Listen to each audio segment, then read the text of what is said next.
Assalamualaikum warahmatullahi wabarakatuh, anak-anak kelas 8. Nah, hari ini kita akan belajar memahami kedudukan dan fungsi Pancasila ya.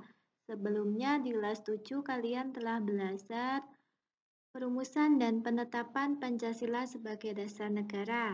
Nah, di kelas 8 kalian akan belajar tentang kedudukan dan fungsi Pancasila. Baik anak-anak, yang pertama kita akan bahas fungsi dan peranan Pancasila. Satu, Pancasila sebagai jiwa bangsa Indonesia. Nah, Pancasila sebagai jiwa bangsa Indonesia ini telah ada sejak bangsa Indonesia lahir, tentunya sejak proklamasi kemerdekaan. Fungsi dari Pancasila sebagai jiwa bangsa ini agar Indonesia itu tetap hidup dalam jiwa Pancasila. Lalu yang kedua, Pancasila sebagai kepribadian bangsa Indonesia. Pancasila sebagai kepribadian bangsa Indonesia diartikan sebagai corak khas atau pembeda antara bangsa Indonesia dengan bangsa yang lain. Karena bangsa kita mempunyai Pancasila sebagai dasar negara, tentunya sebagai pedoman atau aturan dalam bertingkah laku. Lalu yang ketiga, Pancasila sebagai sumber dari segala sumber hukum.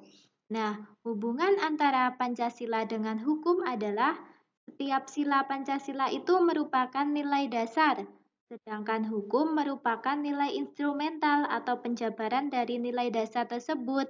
Kemudian, Pancasila sebagai sumber dari segala sumber hukum ini diartikan semua hukum itu harus tunduk dan bersumber dari Pancasila. Kemudian, setiap hukum tidak boleh bertentangan dengan Pancasila. Lalu yang terakhir, Pancasila sebagai perjanjian luhur. Pancasila sebagai perjanjian luhur ini telah disepakati melalui sidang PPKI tanggal 18 Agustus 1945 ya. Nah, walaupun Pancasila ini disahkan oleh PPKI, tapi PPKI ini merupakan suatu badan yang mewakili suara rakyat ya sebenarnya. Jadi Pancasila ini merupakan hasil perjanjian luhur. Oke, selanjutnya yang kelima, Pancasila sebagai cita-cita dan tujuan bangsa Indonesia. Pancasila sebagai cita-cita bangsa Indonesia itu memiliki fungsi untuk menciptakan masyarakat yang adil dan makmur. Lalu yang keenam, Pancasila sebagai satu-satunya asas dalam kehidupan berbangsa dan bernegara. Pancasila sebagai satu-satunya asas ini merupakan konsekuensi ditetapkannya Pancasila oleh bangsa Indonesia sebagai dasar negara ya, dan juga merupakan perwujudan melaksanakan Pancasila secara murni dan konsekuen. Lalu yang ketujuh, Pancasila sebagai moral pembangunan. Nah, Pancasila sebagai moral pembangunan ini dijadikan sebagai kerangka, acuan, tolok ukur, parameter, arah dan tujuan dari pembangunan itu.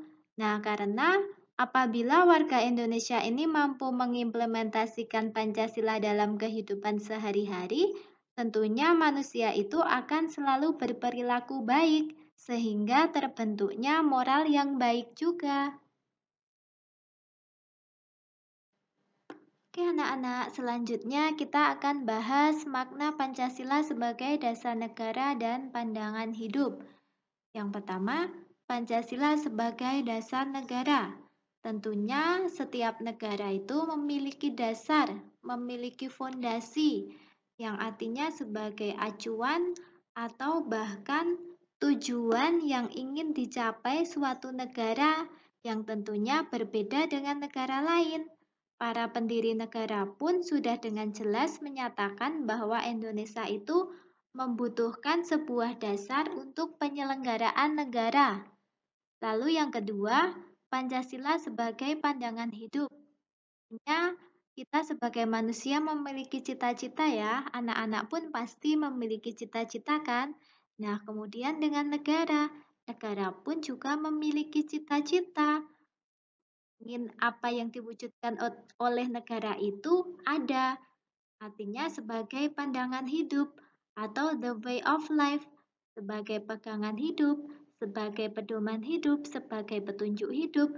Nah, walaupun pengertian sebagai pandangan hidup ini banyak, tentunya pada dasarnya itu sama.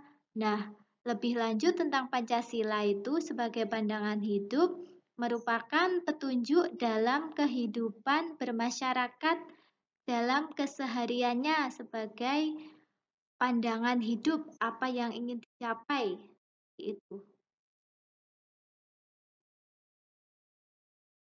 Nah, arti penting Pancasila sebagai dasar negara dan pandangan hidup itu, tentunya Pancasila sebagai dasar negara itu dijadikan sebagai dasar dalam penyelenggaraan negara ya Pancasila itu.